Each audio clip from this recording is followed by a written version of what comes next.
as this was desolate landscape, and quite repulsive landscape, once featured the final resting place of Jesus Christ. And if you actually care, my name is Ian Price, and these are my two trustworthy colleagues.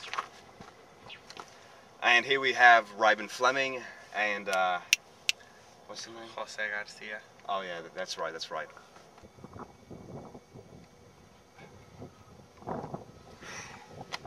So, please explain to us the significance of this location.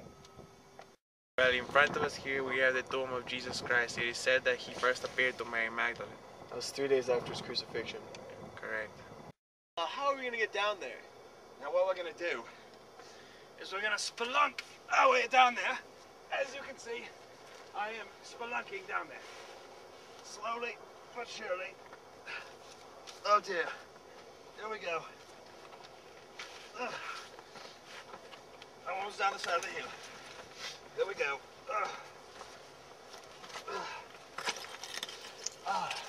Oh yes, my trusty colleagues.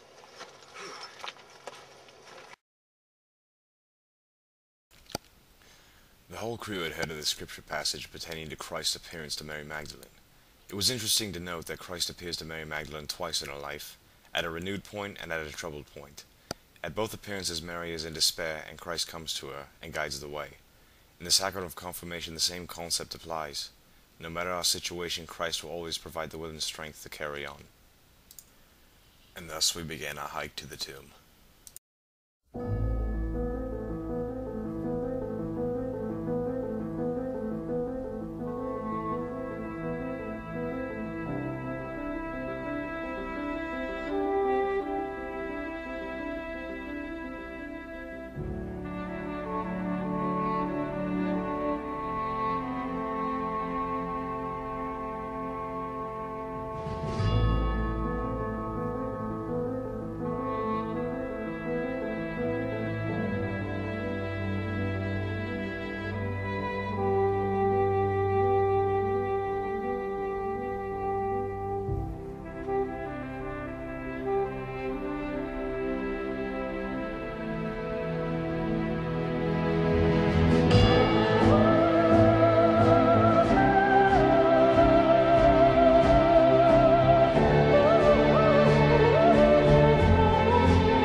This, as you can see, this big old hole in the earth, well, actually it's quite small, was Jesus' tomb.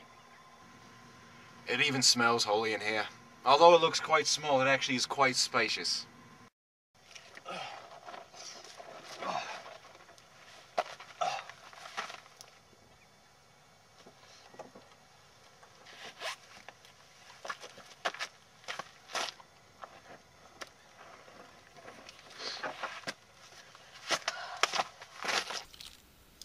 Being around the tomb kept reminding us about the importance of John chapter 20. Even in artist renderings of Christ's appearance to Mary Magdalene, the scene is depicted as bright and very atmospheric. Being around the tomb was like being around Christ himself. Can we get out of here? What's with the negativity? Would you shut up? Anyway, since we do not have a permit and we are shooting here illegally, this is Ian Price, Reiben Fleming. Pedro Garcia. signing out. Thanks for watching.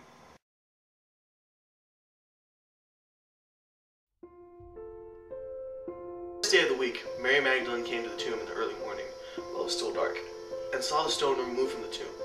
So she ran to Simon Peter and to the other disciples, whom Jesus loved, and said, "They have taken the Lord from the tomb, and we don't know where he put him." So Peter and the other disciples went out and came to the tomb.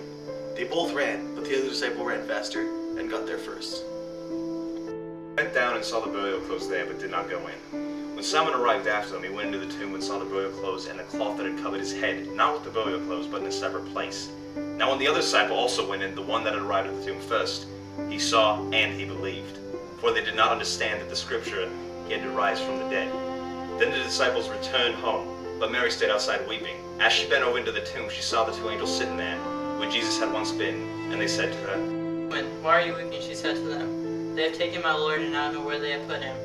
When she had said this, she turned and saw Jesus there, but did not know it was Jesus. Jesus said to her, "Woman, why are you weeping?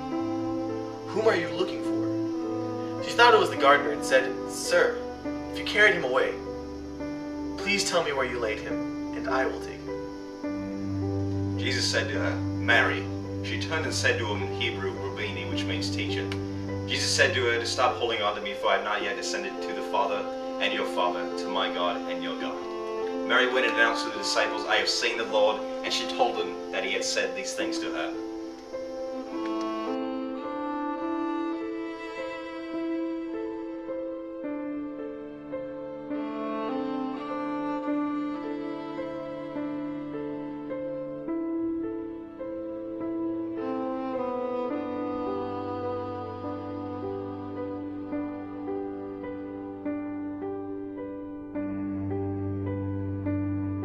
In a way, we are all linked to Mary Magdalene, and Mary Magdalene, in a sense, is linked to the sacrament of confirmation. Christ instituted this sacrament to strengthen the gifts that we are presented with at baptism. Those gifts that he gives us at baptism are utilized to strengthen us on our journey, and when I mean our journey, I mean our life. And Christ instituted those sacraments, and the sacraments in general, to prepare us for our journey. And in Scripture, Mary Magdalene is the quintessential Christian woman. She is the symbol of hope. She is the symbol of light. And in a sense, we can all relate to her. We all have troubled points in our life. We all need moments of forgiveness, and Christ forgave her. So she is the quintessential example. And she is linked to confirmation through that example. She is able to change herself. She confessed and God forgave her. Christ expected and gave those gifts. Christ gave her the strength to carry on, and Christ likewise gives us the strength to carry on.